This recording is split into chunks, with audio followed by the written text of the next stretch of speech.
Well, hello everybody. I'm in a massive blizzard and slow traffic getting through the GTA to work today.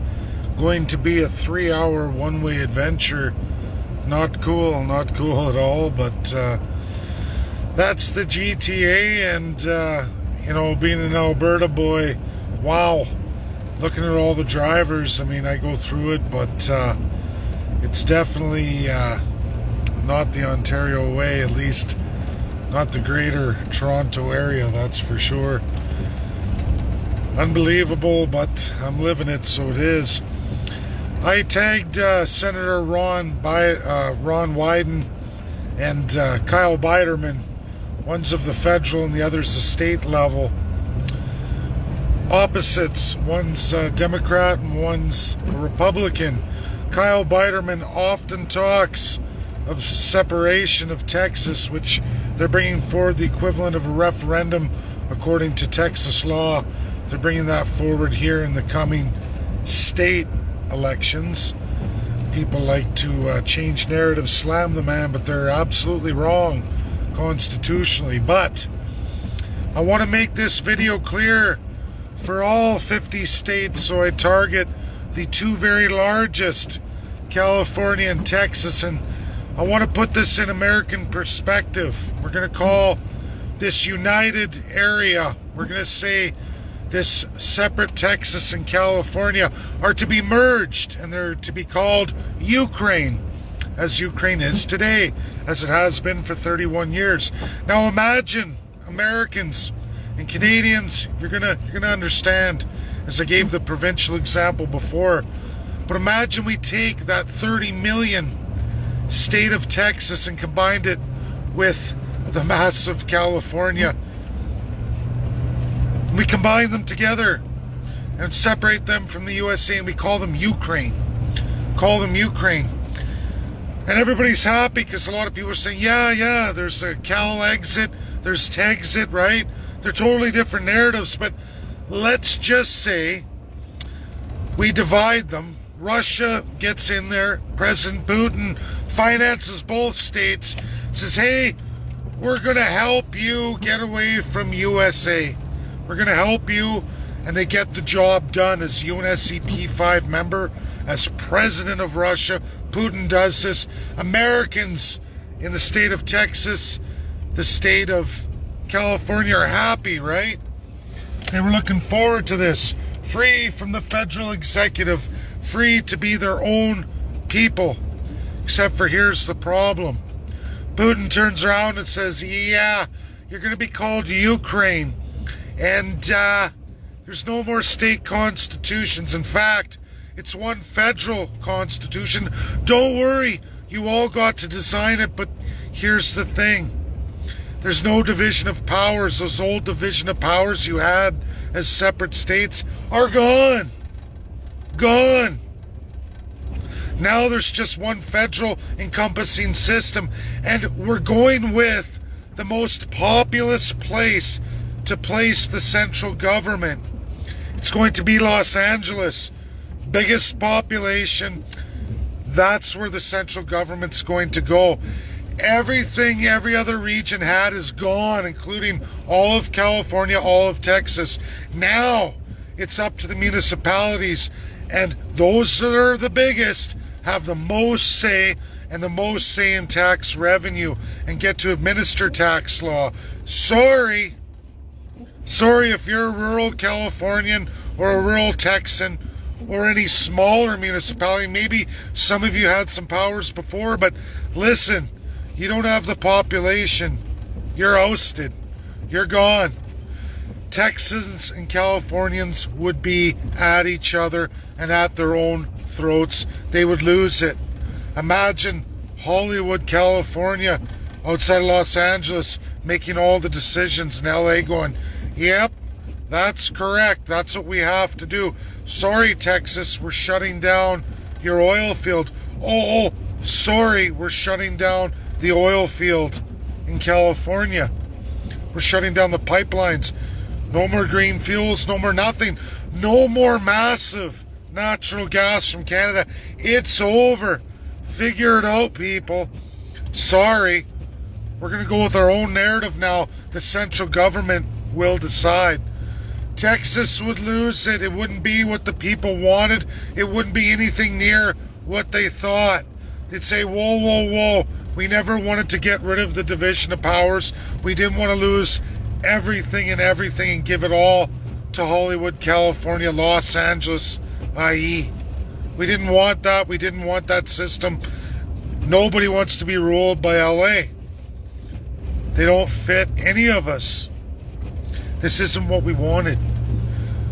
But there's nothing you can do. USA tries to get involved. They try to bolster the Texas military. All of a sudden, Russia gets the entire NATO organization say, oh no, unitary's the way to go. Fuck rural ideas. Fuck the idea of division of powers. It's one size fits all. Fuck the Senate. There won't be one. Sorry, that doesn't work in our unitary system. Now this works great for the entire world. It will work well. Just trust California. If you guys need a job, get used to living in cities like Los Angeles. Living in densely populated areas. Forget all of your values, your culture. And besides, LA's going to take it from you anyway. Anytime they need massive state-sponsored farming, they'll build it in those areas. They'll take it from you. They'll throw ranchers off. They'll eliminate small businesses. They'll have one corporate size structure that fits major municipalities. If people want that, they'll come into the cities to get it. Meaning they'll move, they'll live there, they'll get used to it. That is Ukraine today, ladies and gentlemen. Corrupted beyond all measure. Unitary. An absolute gross violation of not just Russia, but the entirety of the United States of America. Both the Russian Federation's Constitution and the United States of American Constitution are at odds with Ukraine. There are two obelisks in Ukraine that did not want independence that way. Sure, they wanted to get out of the Soviet Union, but they didn't want to become unitary. They didn't want to lose their division of powers. They didn't want to lose their say and have a central government take everything from them. That's what's happened to two obelisks. That was what was Crimea. That is why 11 million people left Ukraine to go to Russia. And you can look at all the fighting, you can pick Georgia and all the rest of them who got independence from George H. Bush and what followed. Ladies and gentlemen, the story is a complete lie. Americans have no idea the wool that Joe Biden and his Democrats are trying to pull over their eyes. It's an end of what we've all known here in North America. It's coming. It's coming, and they would. The end of the filibuster, removing a check and balance for the small rural community. That's what the Senate's for. That's why it's only 2 state senators, ladies and gentlemen. So no matter how big your state gets, how big the cities grow, you always have the voice of reason of the states in absolute representation of rural and city alike, no matter the size and scale. Because let's face it, big cities turn into their own animals.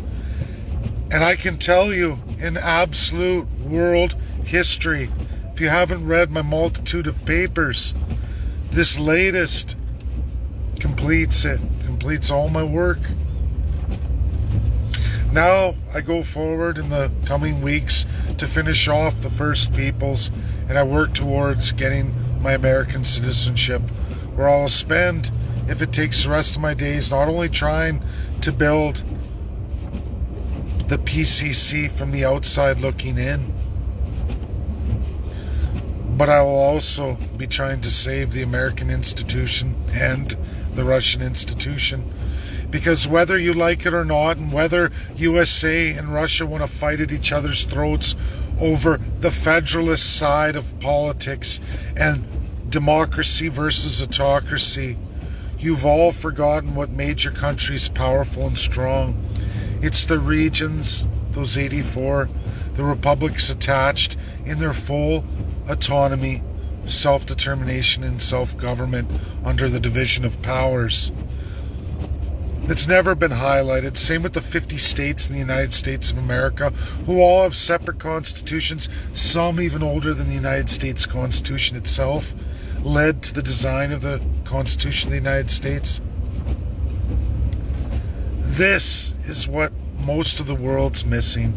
It's what governments are not articulating. I can promise you, the federal governments of Canada, all the parties would love nothing better than to have unitary power in crown customary law over all of you, the savages and slaves. And I'm sorry to say that. I didn't create that terminology. Welcome to crown customary law, the legal speak of those who govern you, where your constitution sees that none of you are represented, none whatsoever. And businesses from the second class, those merchants as they're defined in crown customary law, you either fit in to the first class or you F off, as we see with the truckers and the mandates, the small business closures and everything else. It's all easily rolled out when you look at things as they really are, by taking a post on the world stage, just being an average, everyday Joe Jane from the third class, and going out into the world on those stages, going beyond what anyone else of my class is ever supposed to do, all from forming a party. This is a monumental work, and I thank God each and every day, the Creator, that I got it done. But is it too late? Can we move the mountain? There's so many institutionalized Canadians and First Peoples who constantly fall flat on their face. The great division of America, as the 50 states who don't know no better either are going to fall flat on their face as well, as we watch a federal government executive lining up the unitary system for America. It's scary, folks. It's scary. And I don't know. Is Russia not able to articulate this? We're going to know by February. And we're going to know if my birthday is going to be all it's supposed to be, or is it going to be another kick in the face? I don't know. I have hope. I have faith. All I can do is try. We'll see if Norway delivers tomorrow. We'll see. If not, it's down to Russia. And do they have too much pride? Does America have too much pride? Or do they both secretly want a unitary system of government and are thinking, hell, maybe the crown is the way to go?